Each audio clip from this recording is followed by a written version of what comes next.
दोस्तों हमारी last video में हमारे एक सब्सक्राइबर ने हमसे पूछा था कि उम्र कैद क्या होती है और ये कितने साल की होती है।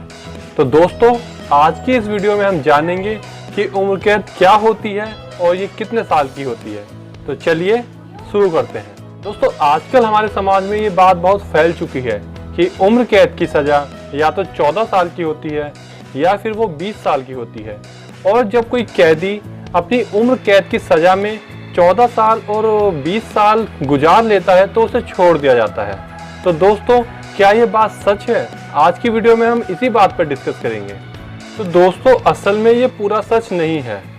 उम्र कैद या फिर आजीवन कारावास का अर्थ होता है कि जब किसी व्यक्ति को उम्र कैद मिली है तो इसका अर्थ यह है कि जब तक वह अपनी अंतिम सांस नहीं ले लेता या फिर जब तक उसकी मौत नहीं हो जाती वो तब तक जेल में ही रहेगा। उम्र कैद का मतलब है व्यक्ति की मृत्यु तक जेल में रहना।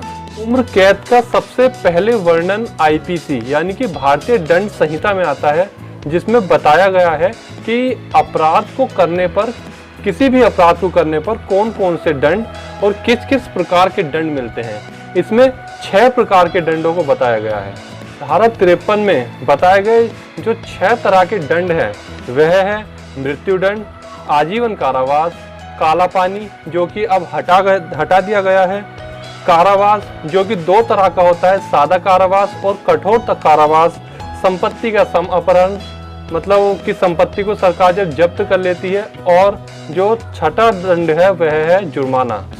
तो दोस्तों चलिए हम बात करते हैं कि यह मिथक कहाँ से जन्मा कि उम्र कैद 14 या फिर 20 साल की होती है।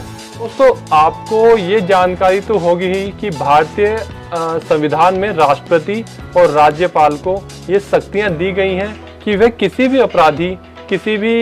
अपराधी या फिर कोई ऐसा व्यक्ति जो दंड भोग रहा है जेल में उसकी सज़ा को माफ़ कर सकता है या फिर उसकी सज़ा को कम कर सकता है।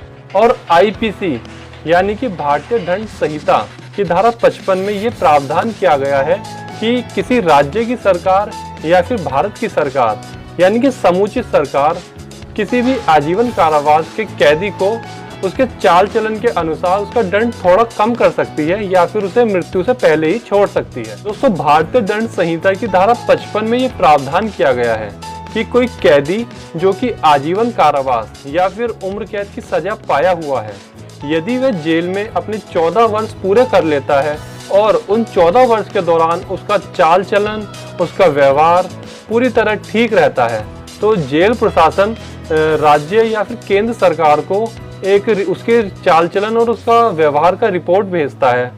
तो जो सरकार होती है वह उसका जांच करती है और फिर वो निर्णय लेती है कि उस कैदी को छोड़ा जाए या फिर नहीं छोड़ा जाए। यही प्रावधान सीआरपीसी 433A में भी किया गया है। मतलब सीआरपीसी और आईपीसी दोनों जगह ये प्रावधान किया गया है कि यदि आजीवन कारावास का कैदी अपना चाल चलन ठीक रखता है, वह सही रहता है और उसका लगता है कि ये सुधर गया है, तो उसे 14 वर्ष कारावास गुजारने के बाद सरकार उसे छोड़ सकती है।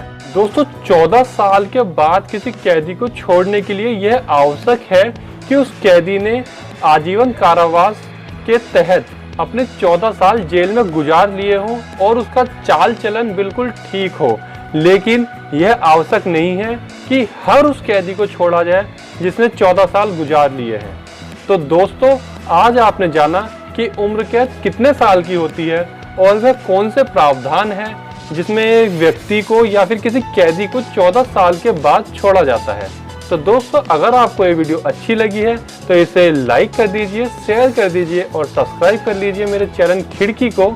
और आपको ऐसे ही अपडेट कानून के बारे में जानकारी आने वाली वीडियो में भी मिलती रहेंगी। तो इस वीडियो में बने रहने के लिए बहुत बहुत धन्यवाद।